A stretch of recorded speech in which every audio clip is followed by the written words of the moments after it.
कभी सोचा है कि कैसे एक राजवंश जो किसी और के अधीन काम करता था, देखते ही देखते मध्ययुगीन भारत की सबसे बड़ी ताकतों में से एक बन गया? आज हम मालवा के परमारों की इसी जबरदस्त कहानी को समझने वाले हैं।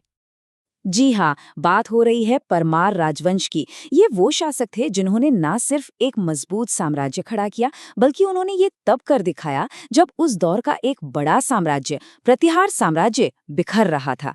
मतलब ये कहानी है सही वक्त पर सही मौके को पहचानने और उसे भुनाने की।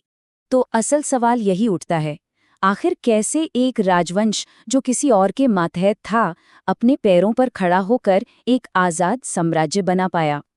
सामंत से शासक बनने का उनका ये सफर कैसा था? चलिए इस दिलचस्प कहानी में जरा और गहराई में उतरते हैं। अच्छा, तो सबसे पहले ये समझना जरूरी है कि परमार वंश की शुरुआत हुई कहाँ से। देखिए, वो कोई अचानक से तो इतिहास में आए नहीं थे। परमारों का कनेक्शन जुड़ा था दक्षिण के एक बहुत ही ताकतवर वंश राष्ट्रकूटों से। अब इसका मतलब ये हुआ कि उनके पास पहले से ही एक शाही विरासत थी, एक प्रेस्टीज था, और इसने उन्हें पॉलिटिकल गेम में एक जबरदस्त हेड स्टार्ट दिया, एक तरह की वैधता या कहिए लेजिटिमेसी दी। और इसी शाही बैकग्राउंड से निकलकर आए इस वंश के संस्थापक उपेंद्र, इनका एक और नाम था कृष्णराज। इन्होंने ही 9वीं शताब्दी में परमार राजवंश की नींव रखी। बस यहीं से परमारों के उदय की कहानी शुरू हो जाती है। एक और बात, परमार सिर्फ एक जगह तक ही सीमित नहीं थे। उनकी कई शाखाएं थीं जो माउंट आबू और भीनमाल जैसे इलाकों में फैली हुई थीं। लेकिन हम अपना फोकस मालवा के परमारों पर रखेंगे, क्योंकि यही इस राजवंश के असली सितारे थे। मालवा का जो उपजाऊ और स्ट्रेटेजिक इलाका था ना, वही उनकी ताकत का मेन सेंटर बना। चलिए अब थोड़ा वक्त में पीछे चलते हैं, उस दौर में जब परमार आजाद शासक नहीं थे, और देखते हैं कि ये सब बदला कैसे। उस समय मालवा पर कंट्रोल था ताकतवर प्रतिहारों का, और परमार उनके सामंत, मतलब उनके वैसल्स के तौर पर काम करते थे। आसान भाषा में कहें तो वो प्रतिहारों के वफादार थे और जरूरत पड़ने पर उन्हें फौज और टैक्स दोनों देते थे। तो पावर का जो बैलेंस था वो पूरी तरह से प्रतिहारों के हक में। लेकिन कहते हैं ना, वक्त हमेशा एक सा नहीं रहता, और बस यही वो दौर था जब परमारों ने अपनी किस्मत खुद लिखने का फैसला कर लिया। ये जो बदलाव था वो कमाल का था। सोचिए जरा, 10वीं सदी की शुरुआत में जो सिर्फ सामंत थे, वही सदी खत्म होते होते मालवा के आजाद राजा बन चुके थे।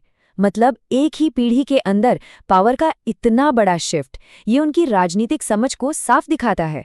तो हुआ ये कि जैसे ही परमारों ने देखा कि उनके ओवरलॉर्ड्स यानी प्रतिहार अंदरूनी और बाहरी लड़ाइयों की वजह से कमजोर पड़ रहे हैं, उन्होंने सही मौके पर चौका मार दिया। उन्होंने उस कमजोरी का पूरा फायदा उठाया और अपनी आज़ादी का ऐलान कर दिया। मतलब सब कुछ टाइमिंग का खेल था। अब देखिए, आज़ादी हासिल करना एक बात है, लेकिन उसके बाद अपना राज बनाना और उसे मजबूत करना, वो था असली चैलेंज। और ये काम उन्होंने बड़े ही स्ट्रेटेजिक तरीके से किया। सबसे पहले तो उन्होंने मालवा के अमीर और उपजाऊ इलाके पर अपना पूरा कंट्रोल जमाया, जो किसी भी राज्य की रीढ़ की हड्डी होती है। फिर उन्होंने उज्जैन को अपनी पहली राजधानी बनाया, जो उस वक्त एक बड़ा सांस्कृतिक और धार्मिक केंद्र था। इससे उन्हें जनता का समर्थन भी मिला, और बाद में उन्होंने अपनी राजधानी धार में शिफ्ट कर दी, जो एक नया ताकतवर और ज्यादा सुरक्षित सेंटर बना। और सबसे दिलचस्प बात जानते हैं क्या है? ये इतिहास हमसे ज्यादा दूर नहीं है। ये ऐतिहासिक शहर उज्जैन और धार आज भी मौजूद हैं और आज के मध्य प्रदेश का हिस्सा हैं। तो एक तरह से परमारों की विरासत आज भी हमारे आसपास की जमीनों और शहरों में जिंदा है। तो परमारों की ये कहानी हमें सिखाती है कि इतिहास सिर्फ बड़ी बड़ी लड़ाइयों से नहीं बनता, ये सही वक्त पर सही मौकों को पहचानने और उन्हें भुनाने की हिम्मत से भी बनता है। ये शक्ति, समय और महत्वाकांक्षा के बीच के रिश्ते की एक बेहतरीन मिसाल है।